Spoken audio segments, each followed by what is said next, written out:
Morning, everybody. So I actually just fed the animals, which is always a fun morning thing to do if I have a chance. And I just wanted to come out here and show you our wild blackberries. So these are getting ready to obviously turn a dark color. They are not ready right now. They are pure red and beautiful. So we have wild blackberries. We did not plant any of these, and they are everywhere. They can actually be considered a little bit invasive. For us, it's completely fine because they are in our woods, and they provide a lot of nutrients, obviously, to other animals and things like that. But we love them, and I love picking them. My kids love picking them. We have a couple patches that are kind of out this way, along kind of a path here, which is nice. So we don't have to worry about like going deep in, but honestly, they are so prolific and so like heavy back in the woods, but I'm not going to get those. Those are for the deer. So, but the nice thing is that it actually regenerates itself. So the amazing thing, actually, these are thorned blackberries. And like I said, we did not plant these. These were wild and they grow wild. Excuse me. And they get bigger every year. So these are thorned blackberries. So they do have thorns here on them.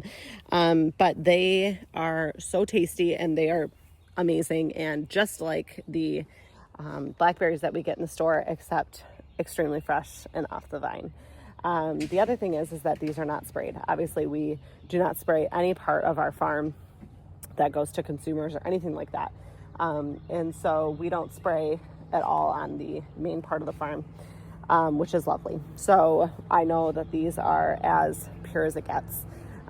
No, we don't use any, organic labeling or anything like that because legally you actually can't do that unless you're considered an organic farm.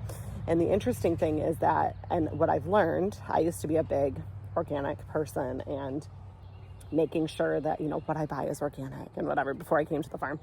But the big thing is that a lot of times that they actually let organic farms spray, which is kind of interesting and kind of a bummer. And I didn't know that until, I did a little more research for myself. So they're not able to spray like the really heavy stuff, but they are able to spray still.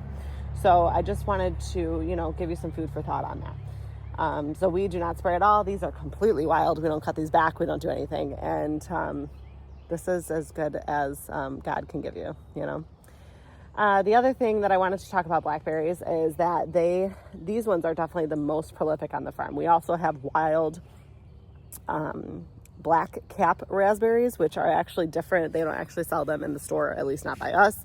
But they're like a little round, they're like a cross. They look like a cross between a blackberry and a red raspberry, but they take on more of like a red raspberry shape. But the nice thing about them is they're nice and small and they're so cute and they're so good. But they're very difficult to do as well. But we also have them wild on the farm, which I'm really grateful for. So I just wanted to give you a little update on our blackberry situation. So it goes all the way down there, down by the pigs, and all the way this way. And then we actually have some out back as well. So I'm hoping here in this next week, these will all turn to perfect blackberries. So stay tuned. Don't forget to like, subscribe, and comment. And I'm hoping actually to maybe sell some of these. So that'll be fun. But stay tuned. We'll see.